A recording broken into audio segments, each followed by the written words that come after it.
Hi everybody, my name is Ashley and you are watching 3 Boys 2 Girls, and today I have for you some homeschooling favorites.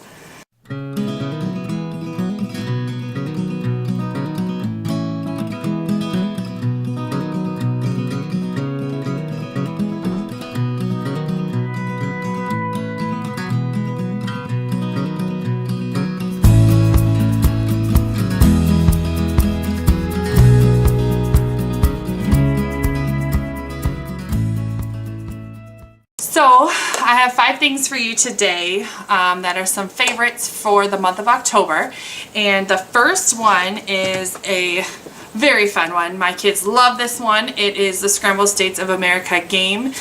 It works really well. It's for ages 8 and up, and it is by Game Right, and it has actually worked very well in our family. My 3rd grader, who just turned 8, can do it. She's a little bit slower on finding the states, but what it is you are given these cards, and so you will have, you each take cards, state cards, so you're each given like 5 state cards at a time.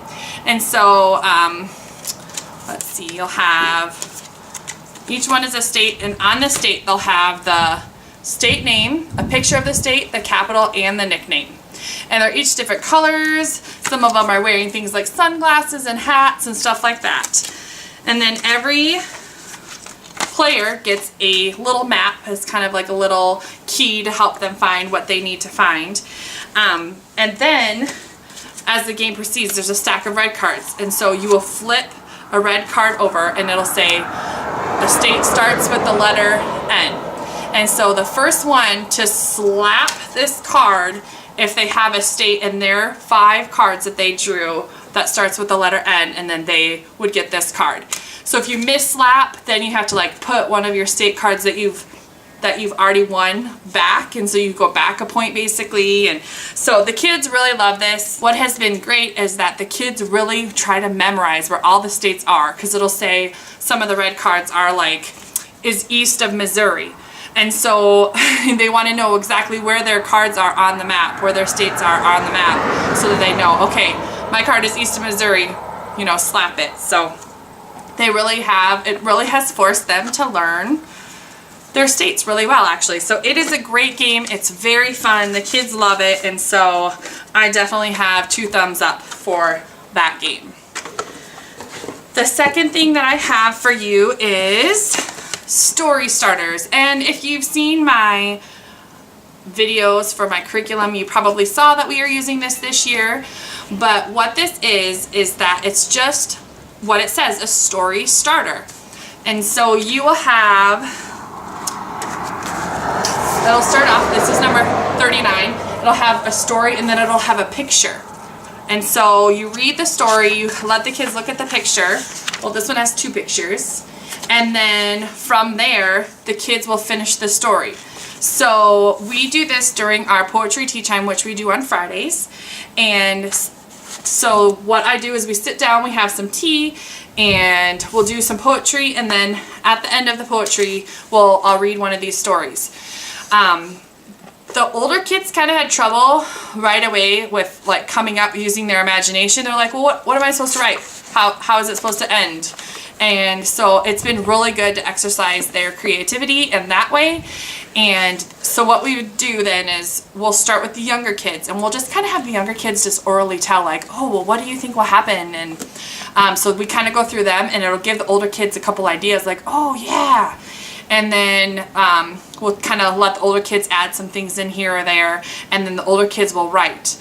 Well, my kindergartner was like, hey, I want to do that. So she will draw a picture actually when, you know, how she wants her story to end. And so it's actually been really fun. You know, my daughter has been drawing pictures about how her story should end. So she's got this notebook full of pictures. And so it's been really fun. I really like it. I really like it to push the kids to use a little bit more of their creativity. So that's been fun. Another thing that we actually use at poetry tea time is, so if you don't know what poetry tea time is it's just having, you set a nice table and you have tea while reading poetry.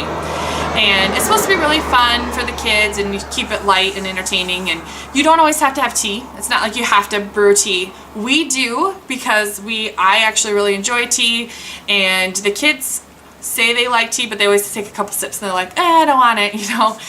But that's fine. They refill it with water or milk or whatever. But what has made them really enjoy the tea is some honey. And this is super fun for the kids. It's an actual honey jar, and it's got like the little, you know, wooden thing that they can put honey in their tea. And let me tell you, they love tea now because they can put honey in it. A lot of times it's more like honey with tea rather than tea with honey, but you get what I'm saying. It's super fun for the kids, and it's honey, so it's really good for them. So I don't really care about that. The next thing, I don't really know if I should have this on homeschool favorites, but it is just one. It is a reward that the kids can get if they get all their work done, and it is watching Hocus Pocus.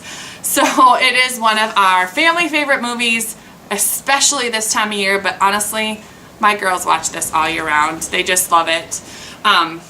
This is actually empty. We have lost the DVD of it, but I ended up just buying it on Amazon because, like I said, we watch it all the time. And so this, just like in the afternoon with some apple cider or caramel apples and popcorn, and oh, the kids just love this. So this is technically not homeschool related, but it's a good reward for them to get their work done, is that they can watch Hocus Pocus. So it's a lot of fun.